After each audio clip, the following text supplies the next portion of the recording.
Mano, a guerra civil tá mais próxima do que a gente imagina nos Estados Unidos, né? Hoje, a gente tá gravando exatamente no dia que houve o ataque contra o Charlie Kirk. A gente não sabe se ele morreu ou não, num período que você tá ouvindo esse episódio, mas a gente precisa falar sobre essa campanha armamentista dos Estados Unidos, né? E o quanto essa campanha tá se voltando contra eles mesmo, que é a parte mais interessante. Né? E curiosa, né? Porque o Kirk, pra quem não conhece ele é um desses influenciadores de extrema-direita, um dos principais apoiadores do Donald Trump, né? Que, inclusive, viralizou muito nos últimos meses. Ele num desses programas tipo Spectrum, sabe? Um cara contra 30, nesses programas de debate. E ele tomou um pau. Assim, as opiniões dele são as opiniões de um trumpista, tá ligado? Um cara que fala que a Palestina não existe. De extrema direita. A Palestina não existe. Ele é a favor do armamento. Inclusive, ele tem uma fala, Miojo, que ele falou, acho que inclusive num desses debates, ele fala assim, que tudo bem se algumas pessoas morrerem por armas no país, contanto que se mantenha o direito ao armamento pra garantir outras liberdades, né? Então tudo bem ter tipo algumas assim, baixas. Tudo bem ter arma se tiver... Tudo bem as pessoas morrerem se tiver os direitos que eles acreditam fundamentais estejam funcionando, né? Algumas pessoas podem morrer pela garantia da nossa liberdade de ter armas. E o que aconteceu com esse cara hoje? Ele tava numa universidade, acho que, eu não sei qual foi o estado, mas ele tava numa universidade, em Utah. Ele tava nessa universidade fazendo esse debate, né, que ele, inclusive, é um desses primeiros caras que faz esse debate de ir numa praça, sentar e ficar defendendo um ponto de vista contraditório diante de uma multidão. E lá nessa universidade tava cheio que só porra. E enquanto ele tava falando, acho que sobre violência e gangues, alguma coisa assim, ele tomou um balaço no pescoço. Assim, pra quem viu o vídeo, obviamente o vídeo já foi derrubado do X, do Twitter, mas pra quem viu o vídeo, aquilo ali foi sério. Não, foi na jugular, né? Foi na jugular. Foi um tiro, tipo, não tem nem como falar que é fake, porque o tiro foi na hora, você vê que o pescoço dele começa a jorrar sangue e ele vai caindo no chão devagar, né? Porque ele tá perdendo sangue. Ele já trava, você vê que é bem, assim, é real, ele tomou um tiro, porque o corpo dele, ele trava todo e, assim, tomou um balaço no pescoço, né, velho? A reação, ela foi, tipo, imediata, né, de um tiro, de alguém que tomou um tiro. Mas, essa questão dele, né, é algo, assim, que a gente tem que colocar em perspectiva pra pensar sobre o que é os Estados Unidos, o que é essa campanha armamentista nos Estados Unidos e o que isso pode trazer. Se você parar pra analisar, a gente já tem 2 atentados, vamos dizer assim, né? A gente teve na eleição com o Trump, ano passado. Em teoria, esse seria o segundo, Porque teve o do Trump ano passado, no qual ele tava na campanha política lá e um cara morreu, mas tecnicamente a gente não dá pra dizer, né, o que aconteceu, se ele fez plástica na orelha, mas o bagulho sumiu da orelha do Trump, né, o tiro onde passou ali na cartilagem. É suspeito, né, é suspeito. E aí levanta essas teorias da conspiração. E aí a gente teve esse caso agora também contra a extrema-direita. E aí levanta essas teorias, né, da conspiração, de, será que ele tomou, tal, tipo a facada do Bolsonaro, né? Mas a grande questão aqui não é pra discutir o chapéu de alumínio, mas eu acho, Chay, que a gente tem que discutir a parada do projeto armamentista dos Estados Unidos. Quando a gente coloca em perspectiva a situação dos Estados Unidos, né, a gente levanta que os Estados Unidos teve mais ou menos 45 presidentes diferentes. Na sua história, desde a sua declaração da independência, né, e a carta da Constituição. Dentro desse período, nós tivemos 4 presidentes assassinados nos Estados Unidos. Mas 4. Mas espera aí, deixa só antes de você entrar nos presidentes, eu botar meu chapéu de alumínio brevemente sobre o caso do Trump. Porque assim, a questão do tiro que ele levou ali na orelha é suspeita, né? Morreu um cara, então assim, de fato houve um disparo. Tinha um cara num telhado e houve um disparo. Mas existe também toda uma circunstância suspeita ali nessa ocasião, que é o cara conseguir subir no telhado, a polícia não tá olhando, o serviço secreto não tá atento, a bala pegar na orelha dele e não fazer um estrago maior, né? Se fosse o tiro que tivesse feito aquilo, vamos supor que ele não levou o tiro. Se fosse o tiro mesmo que pegou na orelha dele, a orelha dele teria explodido, mesmo que fosse de raspão. A orelha dele ia ter feito um estrago e não tem marca nela. A orelha dele que a gente viu em fotos depois, que ela tá inteira. E mesmo se pegasse, a quantidade de sangue que sai na orelha é muito... Então assim, tem muita coisa ali suspeita, que faz a gente pensar assim, porra, eu acho que o Trump mataria um dos seus seguidores pra fazer uma cena e criar um discurso, uma narrativa. É nessa parte que a gente bota o nosso chapéu de alumínio e começa a acreditar em teorias da conspiração. Mas aí tem esse ponto que o Miojo falou, que é sobre a história dos Estados Unidos e a recorrência de assassinato de presidente. Que a gente não para pra pensar, né? Porque eu acho que a gente precisa pensar primeiro, Jai, que os Estados Unidos ele passou por uma guerra civil, coisa que a gente não passou, né? A maior parte dos países que se libertam, eles, depois da libertação, eles têm esse período de guerra civil, porque é um período de confronto de poder sobre o que vai acontecer. Tudo bem, eu não estou falando que a guerra civil dos Estados Unidos foi logo depois da declaração da independência. Passou um tempo. O motivo da Guerra Civil dos Estados Unidos é justamente os interesses capitalistas do Norte de libertar a mão escrava do Sul, porque você precisa expandir o mercado de capital. A gente tem que lembrar que ninguém no mundo liberou escravidão porque eles estavam pensando nos escravos, tá? Ninguém estava pensando na população escravizada. Eles estavam pensando em mercado. Se você tem escravo, por exemplo, um exemplo disso é o próprio Brasil. No período de libertação dos escravos ali, a gente tá falando já de 1850, que começa a pegar fogo, né? Os discursos de liberação dos escravos aqui no Brasil, né? Aí começa a ter a lei do sexagenário, você tem já o ventre livre, você tem essas ações já para libertar os escravos, mas quando você analisa o Brasil no começo de 1800, o Brasil ele tinha uma população absolutamente escravocrata. Não tinha uma população consumidora de verdade dentro do Brasil. Existiam escravos. E é isso que é importante se falar. E esse processo de libertação de escravos é um processo de libertação para mercado. Para que as pessoas agora trabalhem e gastem dinheiro, entendeu? Não trabalhem como de graça, essa que é a ideia. É uma ideia da Inglaterra, tá? Porque a Inglaterra precisava vender os produtos. Essa que é a grande questão de tudo. Então, voltando aos Estados Unidos, os Estados Unidos têm a Guerra Civil que tá baseado meio que nessa ideia do mercado. Então, o primeiro assassinato que acontece lá é o assassinato do Abraham Lincoln. O Abraham Lincoln, ele toma um tiro dentro do teatro, né? Em 1886, né? Alguma coisa assim. Eu acho que ele é assassinado em 85. Em 865. Ele é assassinado. 65. Não, errei 65. por alguns anos. Ele é assassinado, ele tinha com 56 anos de idade e tal. E tomou o tiro lá dentro do teatro e morreu por causa da galera do Sul. Que ainda é um resquício que existe até hoje, tá? Que é a galera lá dos Confederados. Eu não conheço muito da história dos Estados Unidos, mas o Lincoln, ele era abolicionista, né? Não foi isso? Ele era abolicionista, exatamente.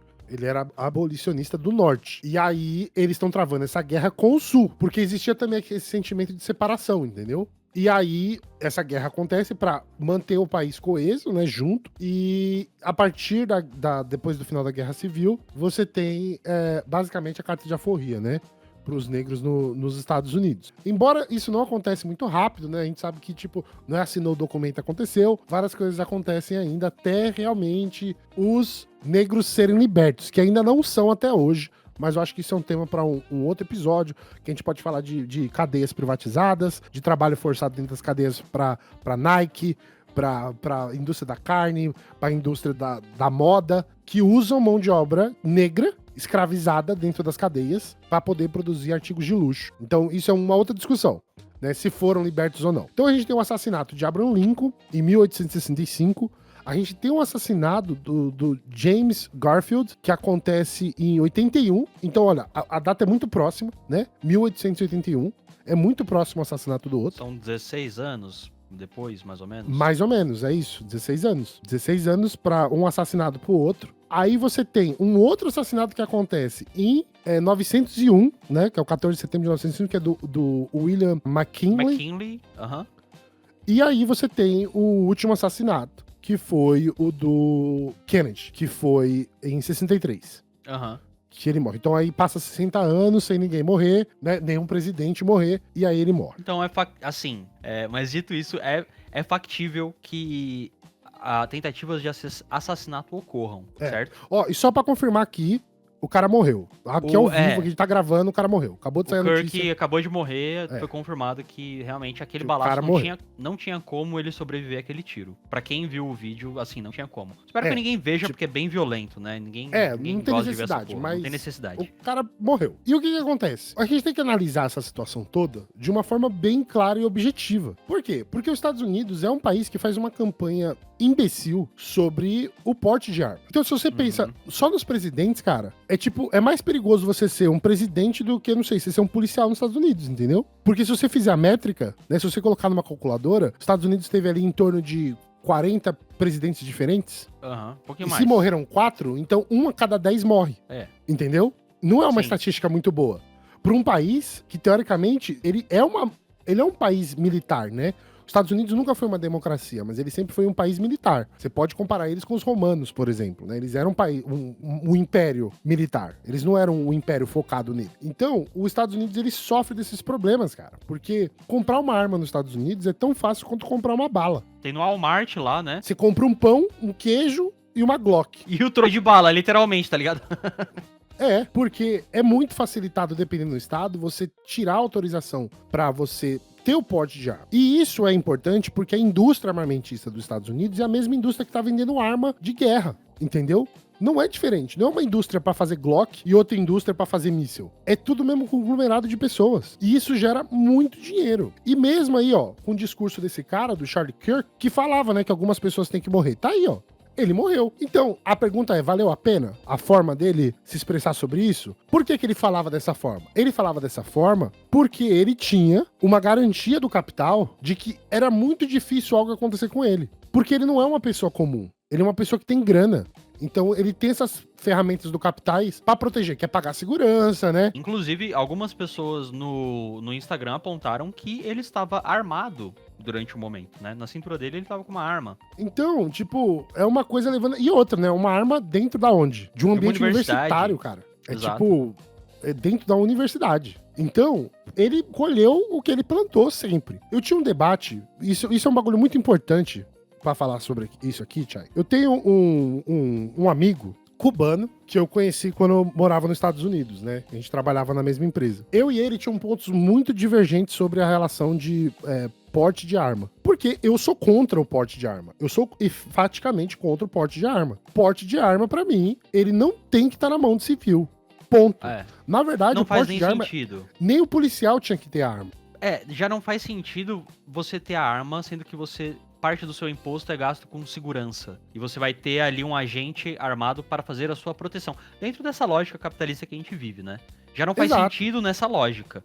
Eu concordo com você que a polícia ela não deveria ser armada. A gente deveria passar por uma desmilitarização, né, das polícias. Mas eu acho que é mais complexo isso. Não, é bem complexo. A gente teve um papo longuíssimo com o Henrique, que a gente falou sobre isso, e realmente é um papo muito mais complexo. É muito mais complexo porque hoje já existe a arma na mão das organizações criminosas, então isso é um outro debate pro Brasil, entendeu? Mas esse debate que eu tinha com ele, Frank, o nome dele, que eu tinha com o Frank, era sempre do seguinte pressuposto. Gente, tipo, pessoas não são racionais para portar uma arma. Ponto. Não é uma relação de segurança, é uma relação de racionalidade. Não, é total. Eu particularmente, teria matado um monte de gente na minha vida se eu tivesse uma arma na mão. Nossa, pelo amor de Deus, a gente não tem, assim, a gente não tem psicológico pra ter arma. Porque a gente não consegue, a gente não tá nem civilizado ao ponto de resolver nossas questões no diálogo. Porque, assim, ela não vem, assim, por uma questão de isso aqui é para minha segurança. Não, ela vem às vezes por uma questão de ódio, de vingança, de querer usar aquela merda e demonstrar que você tem poder, que você é maior. Aonde acontecem os assassinatos, geralmente? Nós temos o caso aqui do interior, de Mato Grosso. O cara tava com a arma da esposa dele, que era delegada, e deu um tiro no gari, cara, porque o caminhão de lixo tava na rua. Exato. Essa é a maturidade das pessoas pra portar uma arma. E isso é super perigoso. E até mesmo os policiais, né? Porque a gente tem a questão da polícia militar aqui, porque eles são, assim, não vou generalizar, mas tem muitos ali que são descontrolados, né? Que são caras que não nem é no psicotécnico passou. A polícia militar, ela é composta de... Se a pessoa não é carniceira, quando ela entra, a instituição transforma ela em carniceira. Isso é um problema institucional, Sim. Tá ligado? É tanto que as pessoas que não são carniceiras na polícia, elas não sobem de cargo dentro da polícia. O Henrique falou sobre isso. Que é o que o Tarcísio falou quando ele botou o DERIT. Ele falou assim, cada PM tem que... Não, o DERIT falou isso, né? Cada PM tem que ter não sei quantos homicídios no seu currículo. Né? Então, assim, realmente, você tem que ser um carniceiro, né? Hoje isso é uma política da PM declarada, né? Acho que desde a redemocratização ali de 88 até o começo dos anos 2000, não sei, deu uma diminuída nesse posicionamento belicista da PM, né? Era uma coisa um pouco mais contida, mas agora é declarado, né? Assim, não, a gente tem que ter matador na linha de frente, é isso. Na linha de frente. Então, quem quiser saber mais sobre isso, a gente aconselha vocês ir lá e escutar o episódio, que tem um doutor, né, que é o Henrique, que tá falando sobre essa questão da polícia. Uns assuntos, assim, é super interessante, até o ponto de você falar assim que o cara, eles têm que desumanizar a pessoa. Porque Exato. a pessoa ela é pobre, preta, mas ela não pode enxergar ela como pobre preta pra poder, tipo, matar o pobre preto, entendeu?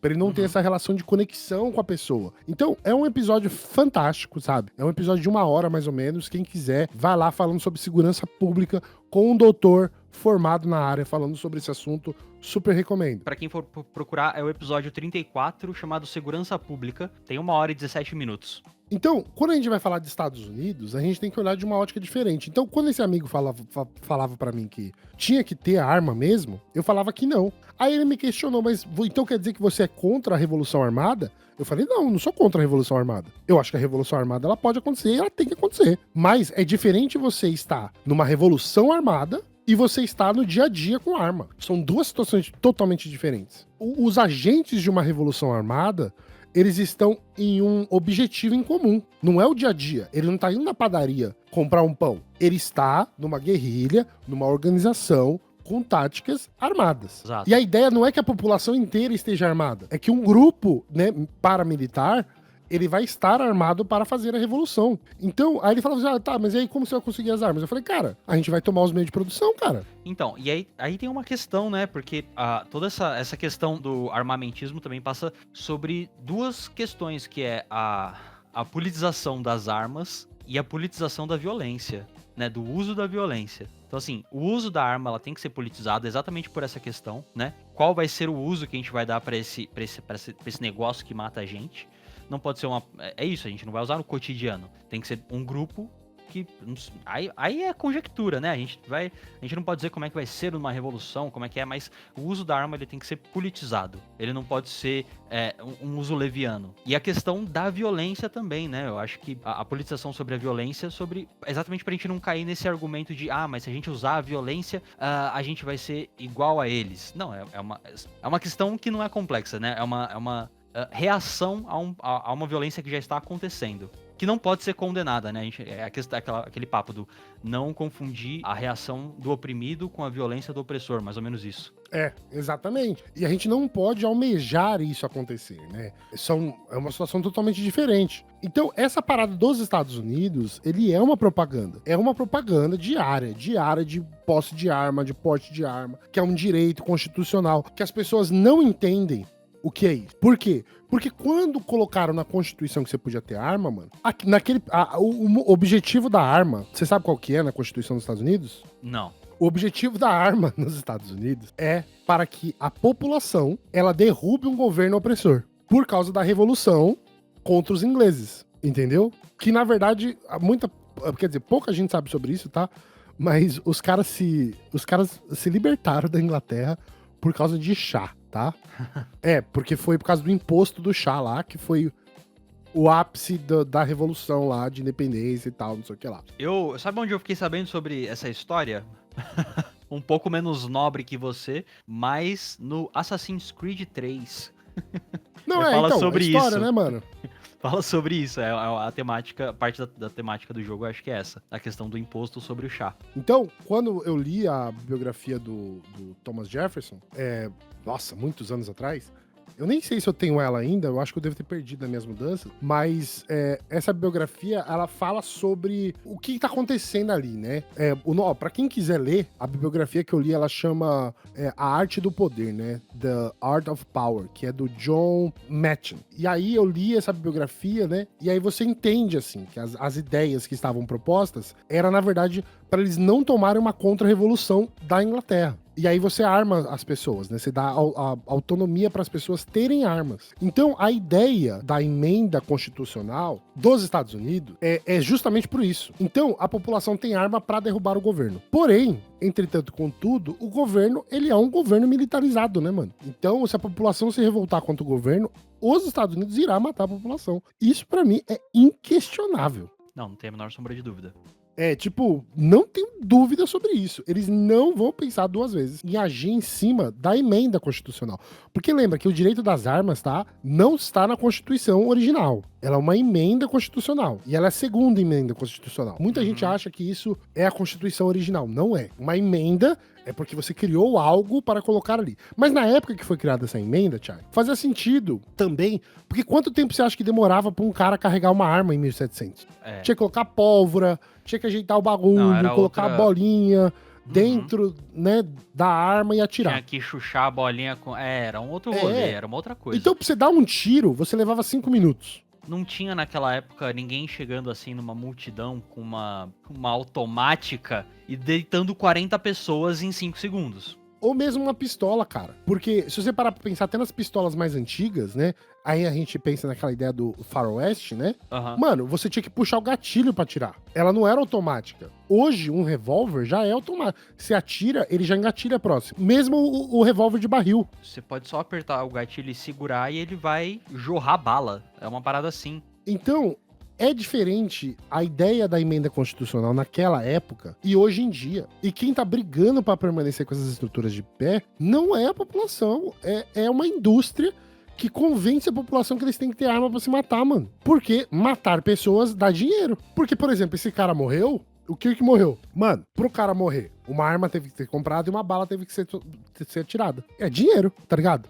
Isso é dinheiro, mano. É a economia o negócio das armas funcionando perfeitamente. Da forma como foi pensado pra funcionar, é isso. É a economia girando. A economia girou no barril da arma dele. E é isso, mano. Então, a gente tem que ter essa consciência de que os Estados Unidos, ele está à beira de uma guerra civil. Por quê? Porque, aparentemente, a galera que atirou neles... É porque, assim, o primeiro... Ai, cara, esse episódio ele tinha que ser curto, mas é capaz de ele ser longo. Nós já tá indo pro final, meu, 27 minutos. Então. Mas é porque quando eu começo a pensar nos bagulho, o negócio é mais complexo. Coisa. Porque a gente tem que pensar que os Estados Unidos não existe esquerda, gente, politicamente forte lá. Não, ela é minoritária. Ela é. Não, assim, ela é minoritária, assim, é quase ínfima. Assim, o Brasil é um pouco melhor, é muito mais avançado nesse sentido, obviamente, né? A gente tem movimentos muito mais fortes do que nos Estados Unidos, mas lá tem, mas é uma coisa, assim, muito mais nichada, né? Que não tem o espaço que tem aqui. Democratas e republicanos, eles são o mesmo partido. Sim. As pessoas querem ficar insistindo nessa história de que os democratas são esquerda e os republicanos são direita. Não é isso, mano. O Trump que deu uma guinada pra extrema direita. Inclusive, um dos expoentes da esquerda nos Estados Unidos, que foi muito falado ultimamente, que é o Zohran Mamdani, ele recentemente começou a adotar uma postura muito zionista de defesa do Estado de Israel. E mostra, né, que pra você ser eleito lá, pô, você tem que apoiar o Israel. Senão você não vai conseguir. Você tem que se vender nessa forma. Então muita gente tá falando... Ou você vai ser assassinado. Ou você vai ser espezinhado, de alguma forma. E muita gente lá tá falando que ele tá fazendo isso pra tentar ganhar a eleição, já que a gente tá entrando numa reta final. Mas tem essa questão, né, que ele abandonou o discurso mais pró-Palestina, mais socialista, e tá realmente agora adotando um discurso mais liberal à direita, né? Liberal lá, não pra eles, né? Mais republicano. Porque o liberal deles lá é o que eles chamam de comunista, né? Que não tem nada a ver também. Não tem nada a ver. Por quê? Porque essa campanha, né, dessa falácia, sem argumentação e sem profundidade, do que é o comunismo. E o que representa o comunismo. Que não tem nada a ver. Mano, se você pegar um democrata, é os democratas, cara. O cara que tem um pezinho, assim, um político, né, visível, que tem um pezinho assim, sabe, que ele molha o dedão do pé na esquerda, dos democratas, é o Bernie Sanders. Mas, tipo, mano, os democratas destruíram a campanha dele nas primárias quando ele queria ser presidente. E aí o Biden foi presidente. E era pra ele ter ganhado, né? Inclusive, era pra ele ter ganhado. Treta aí, eu não lembro direito em detalhes, mas a justiça determinou que o Partido Democrata podia sim fraudar as suas eleições porque ele era considerado como uma instituição privada. Então não tinha problema. Que foi o que aconteceu, porque quem ganhou as eleições primárias do Partido Democratas foi o Bernie. Mas aí, pô, ele é muito socialista. Ele é muito à esquerda. E nem é, tá ligado? Muito à esquerda não, você tá sendo generoso. Ele não tem é. Um pezinho de leve na esquerda. Mas pros Estados Unidos, pra realidade deles, tô falando, nem morei lá. Ele é comunista, tá ligado? Mas o próprio Bernie, ele não defendeu a Palestina. O Bernie tá apoiando o Zandani, né?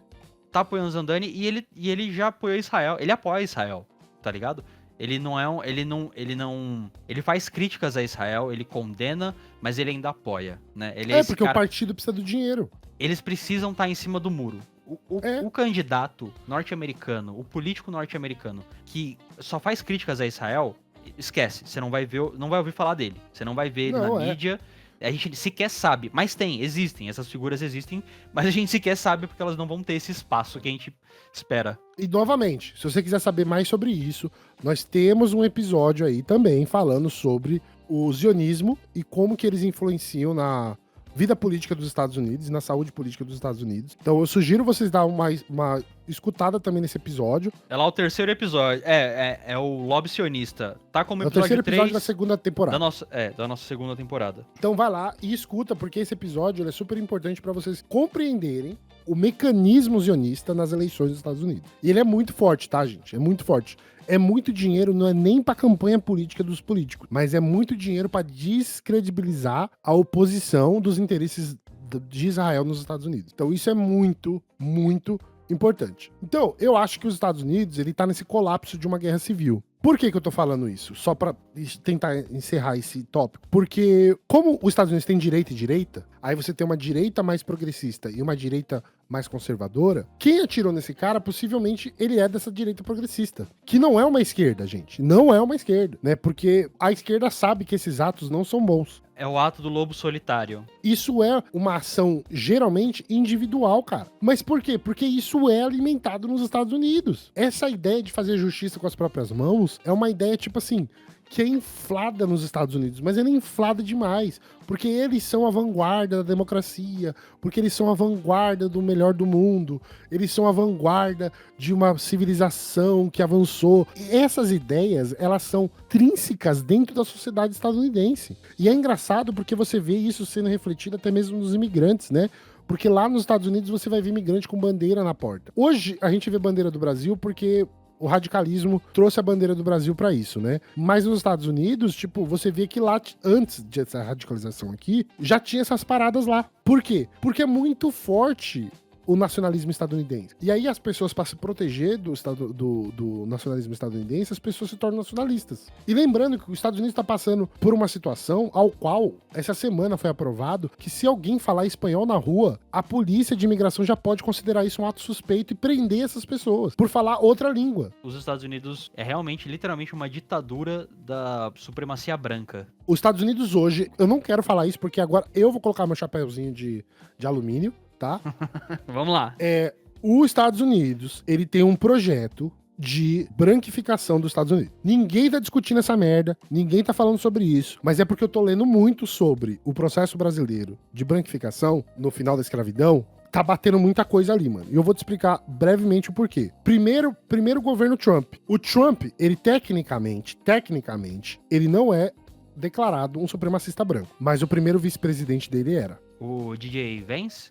Não, Vance? o primeiro dele. O primeiro. Que eles chamam de traidor. Mike Pence. O Mike Pence. Então, o primeiro vice-presidente do Trump, o Mike Pence, ele é conhecido como supremacista branco. Não, total. E isso foi um problema lá. E aí, o segundo vice-presidente dos Estados Unidos, o DJ Vance, ele também é um supremacista branco. Mas o Trump, ele não é supremacista? Você acha que ele não Declaradamente é? Não. Declaradamente mas ele não, tá. Ele é, mas... Tá, ele entendi. Declaradamente não. E aí o que acontece? Olha só a estratégia, mano. Olha a estratégia que pode estar acontecendo nos Estados Unidos de forma velada. Você tem um problema com a relação do racismo, certo? Certo. O que acontece? Se você for agir de forma violenta contra os negros dos Estados Unidos, contra a população preta dos Estados Unidos, os latinos vão se alinhar com a população preta dos Estados Unidos. Porque eles vão achar que isso é um absurdo e eles vão se alinhar, porque eles também sofrem preconceito. Porém, a população dos Estados Unidos negra não vai se alinhar com os latinos dos Estados Unidos, porque os negros dos Estados Unidos também olham para os latinos como subclasse. E isso é fundamental para entender o que está acontecendo, porque primeiro você expulsa os latinos, e aí você reduz a resistência, e aí depois você fode com os negros, porque você não vai ter outro grupo étnico para apoiar eles.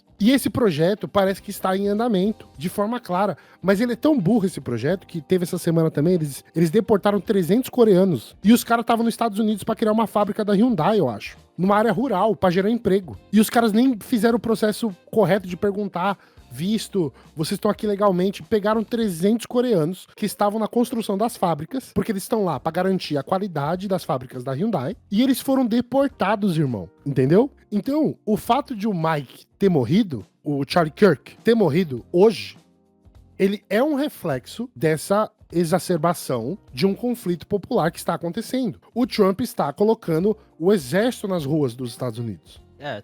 A gente tá às vésperas de ver os Estados Unidos entrar numa guerra civil de fato, eu acho. E eu acho que isso vai ser ótimo pra gente. Com porque certeza. aí eles vão ter que se focar na guerra civil e vão parar de encher nosso saco, tá ligado? Com certeza, é. Você entendeu? E eu falo isso enquanto estadunidense.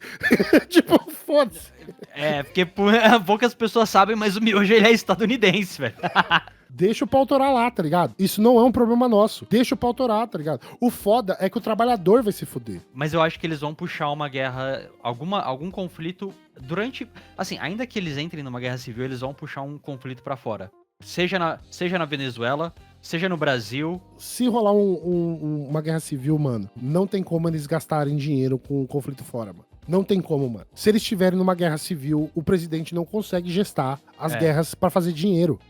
Essa que é a grande parada. Porque eles vão ter que proteger os bilionários, mano. E os bilionários faziam o que nos Estados Unidos? Vender arma, entendeu? O exército vai voltar pros Estados Unidos pra uma guerra civil. Mas aí que tá, eu acho que eles não precisam do exército fora dos Estados Unidos pra começar uma guerra. Por exemplo, eles podem, sei lá, fazer assassinatos extrajudiciais em outros eles países. podem fazer isso. Mas a grande questão é que eu acredito, né? Isso aqui eu acho. Se o conflito se intensificar internamente, isso vai exigir que os Estados Unidos foque eles vão perder nos força, Estados Unidos.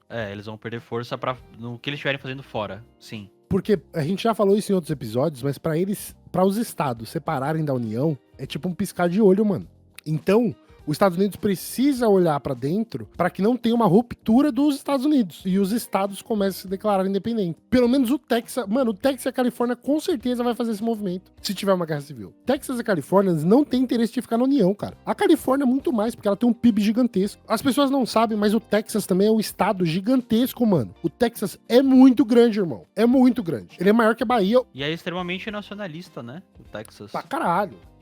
Mas assim, eles são mais texanos do que nacionalistas, tá? E essa que é a diferença.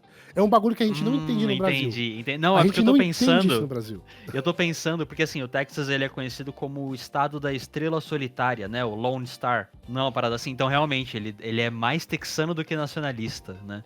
A galera de Califórnia, ela consegue ser mais estadunidense do que californianos. Mas isso pode mudar por causa das políticas do Trump, entendeu? E por causa de uma guerra civil, por causa de alguma coisa que vai acontecer. Mano, é o segundo atentado em menos de um ano. Então, e é um segundo atentado contra essa direita conservadora. Sim. Você entendeu? A gente tá falando de um país que tá obrigando as escolas a ler Bíblia dentro da sala de aula. Que tá obrigando a ter na parede das salas de aula os 10 mandamentos também.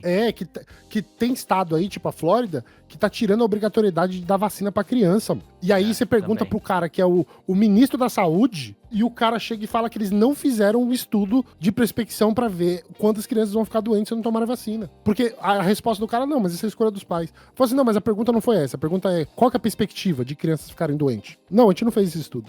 Então foda-se. Então os Estados Unidos, ele tá nesse nível de loucura. E a gente tem que ficar de olho porque isso pode, assim como o Chay falou, derramar pra fora, né? E atingir países com guerras e o caramba. Mas de um ponto otimista da gente, enquanto brasileiros, é que se o pau torar lá dentro... Talvez eles deixem a gente em paz, né?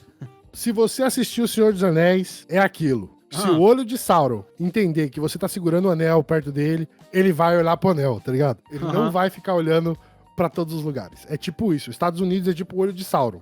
Então, se der bosta lá dentro, eles vão olhar lá pra dentro, entendeu? O resultado desse episódio, minha gente, é... Vamos esperar que os americanos segurem seu anel. Né? Porque, claramente, aí, o Charlie Kirk não conseguiu segurar o dele, né? E foi de base. Foi de arrasta, é isso. Foi de arrasta. Gente, desculpa essa piada, mas ele é um conservador nojento, tá? Pelo amor de Deus. Nojento mesmo, desculpem. Não estou comovido com a morte do cara. De verdade. Morreu por outro direitista dos Estados Unidos. Ele buscava isso, né? Ele pediu o contato e o contato veio, é isso. Ele não tinha... A campanha dele não era, tipo, trazer a América de volta, né? Prove que eu estou errado. Provaram. É isso, gente. Espero vocês no próximo episódio. Se você não seguiu ainda, segue aí, dá sua avaliação desse episódio e estaremos de volta falando sobre mais assuntos sobre a atualidade aqui no Em Síntese, beleza? Espero ver vocês no próximo episódio. Um beijo, um abraço, um cheiro. Tchau, tchau. É isso, até a próxima. Falou, valeu.